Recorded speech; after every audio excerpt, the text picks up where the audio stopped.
আরে বাবা, এবার পুরো বিষয়টা কোথায় হবে সেইটা তো ফাইনাল করো। ওরে বাবা, সেটা তো দিম্মার জুরিসডিকশন, আমরা বললে তো কিছু হবে না, আমরা শুধু প্রস্তাব দিতে পারি। সেটাই তো অনেক রে শিল্পী। হেমাঙ্গিনী চৌধুরীর নাতির জন্মদিনে তার কথাই শেষ কথা, সেটাই তো স্বাভাবিক। না, কাল অবধি সব কটা দিন আমি চিনির কাছে হেরেছি, এতটুকুনিও আমি দ্রোণের কাছে যেতে পারিনি। কাল আমাকে এমন কিছু করতে হবে যাতে ওর মন অন্তত আমার দিকে ঘুরতে শুরু করে। দ্রোণের হবু বউ হিসাবে আমাকে রেকগনিশন ওর থেকেই পেতে হবে।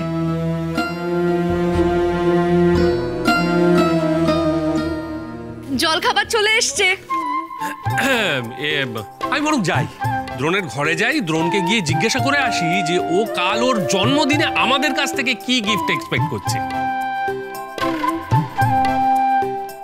হ্যাঁ, আর বলে আসি কাল নো কাজ নো ক্লিনিক। ছোটকা, তোমার জল খাবার। আমি জাস্ট যাব আর সদ্য জন্মাতে চলো আমার ছোট্ট ভাইপোকে নিয়ে চলে আসবো, এক্ষুনি আসছি।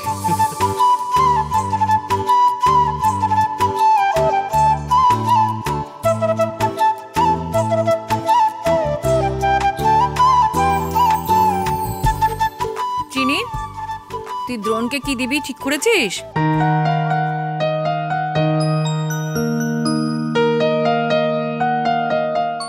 আমি সরি টু সে পিসি ঠাম্মি, দ্রোণ বাড়ির এই রাধুনির থেকে গিফট নেবে কেন?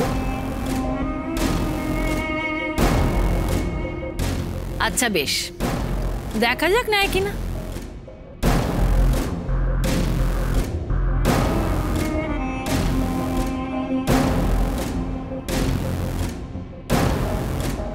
আরে দ্রোণ তো ঘরে নেই।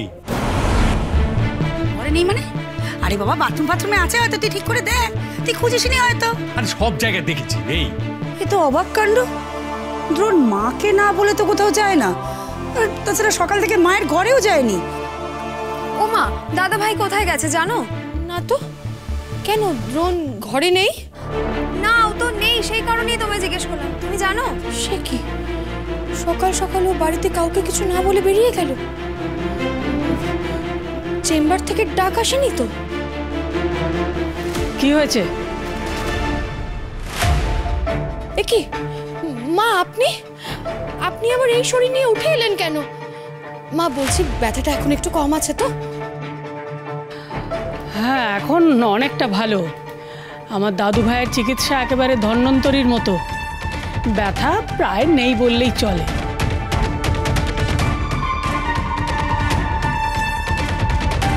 ব্যথা নেই না, ছিলই না। চিনি তো হাটে হাঁড়ি করা থালা বাসন সব ভেঙে দিয়েছে। ব্যথা তো এখন কোমর, হাঁটু, কপাল থেকে একেবারে মনে গিয়ে উঠেছে। আরে রে রে রে রে, ছোট পিসি, করো কি? না, আমার হাতটা ধরো, আবার যদি লেগে টেগে যায়।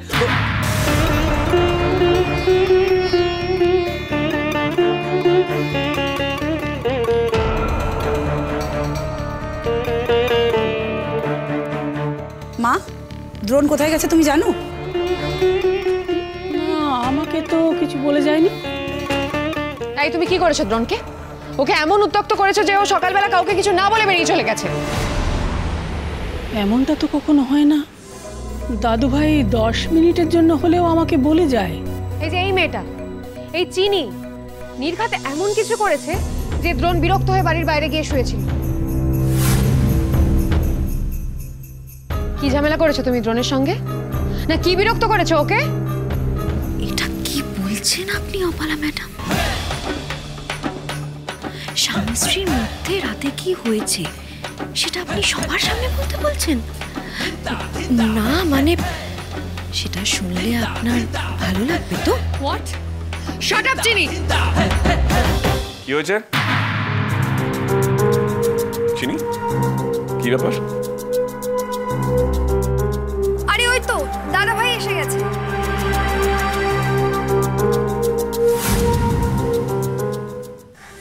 বাবা, আমরা সবাই মিলে যার জন্য গিফট কেনার প্ল্যান করছি সে তো নিজেই দেখছি একটা গিফট কিনে ফিরেছে।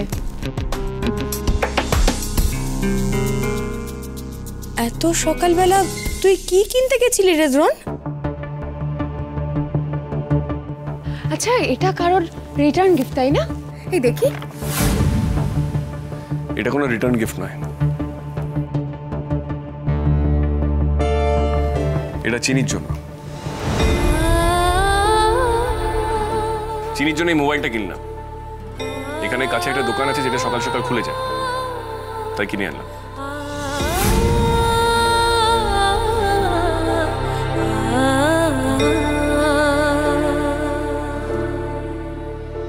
কি চিনির জন্য মোবাইল কিনতে তুই কাউকে কিছু না বলে চলে গেছিলি?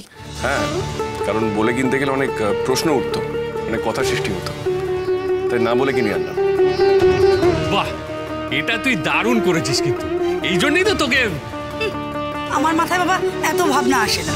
একটা বাড়ির রাঁধুনির জন্য এত দামি জিনিসের কি প্রয়োজন ছিল?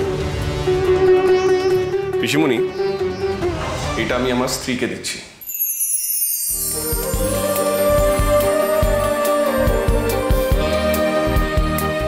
যাতে বিপদে পড়লে আমি ওর কাছে না থাকলেও ও আমাকে ডেকে নিতে পারে, অন্তত জানাতে পারে কি হয়েছে। আর বিপদটা চিনির জীবনে যে বারবার আসছে সেটা তো দেখতেই পাচ্ছি।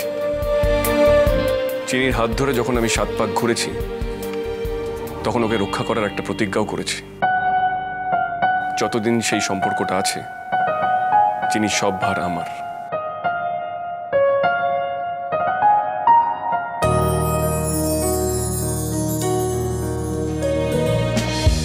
তার মানে দাদু ভাইয়ের মনে আমার প্রতি সন্দেহটা ভালো রকমই দানা বেঁধেছে, তাই আমাকে না জানিয়েই বেরিয়ে গেছিল চিনির ফোন কিনতে।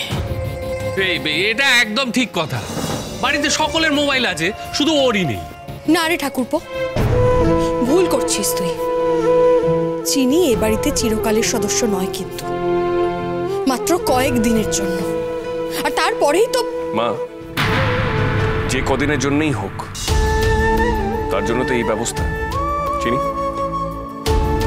আমার সঙ্গে ঘরে চলো, মোবাইলে সবকিছু শিখিয়ে দিতে হবে তোমাকে। এ কিন্তু ভূতনাথ কাকার ছোট মোবাইল নয়, এর সব ফাংশন শিখতে হবে ঠিক করে, তা না হলে কিন্তু তুমি ইউজ করতে পারবে না।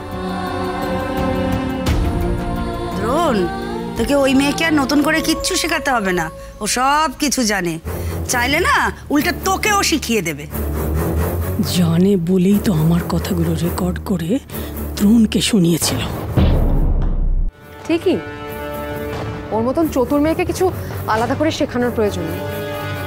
আচ্ছা, মোবাইল ছাড়াও তো দিব্যি ছিল দ্রোণ, তুমি শুধু শুধু মোবাইলটা কিনে আনলে। তুমি বরং মোবাইলটা অন্য কাউকে দিয়ে দাও। চিনি এই এক্সপেন্সিভ মোবাইলটা ডিজার্ভ করে না। আমার বউ কি ডিজার্ভ করে সেটা আমি ডিসাইড করব। ওকে?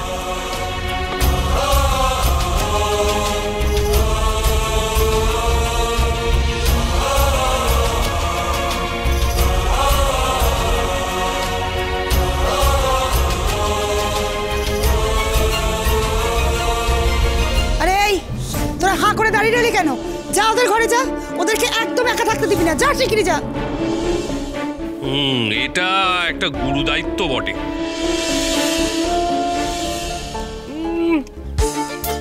কম চিনির হাত দুটো বাঁধিয়ে রাখা দরকার।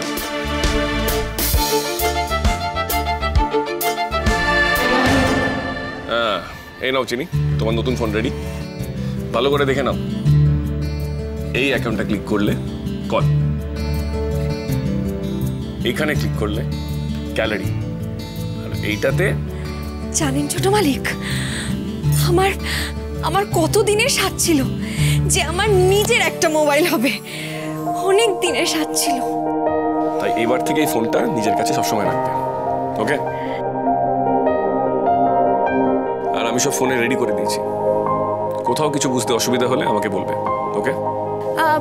আচ্ছা, সেলফি কোনটা দিয়ে তোলে এই মোবাইলে?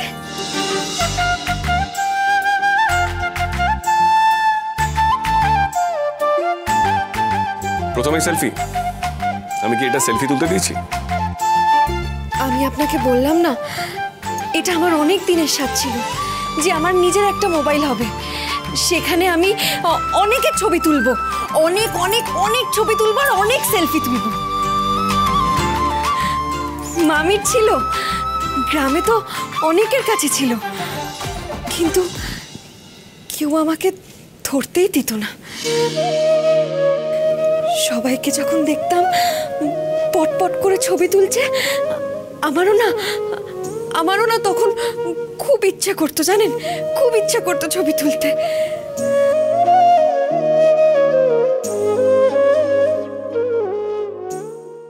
আমাকে মোবাইলটা কেন কিনে দিলেন ছোট মালিক? তুমি যাতে দরকারে আমাকে কল করতে পারো। তাহলে আপনারও মনে হচ্ছে আমার বিপদ আছে। আমি ঠিক করেছি এবার আমি নিজেই সবটা বুঝে দেখার চেষ্টা করব। কাল আমার দাদু ভাইয়ের জন্মদিন, প্রতিবার বড় কোনো হোটেলে সেই উপলক্ষে অনুষ্ঠান করি। চিনি যেন সেখান থেকে বেঁচে না ফেরে।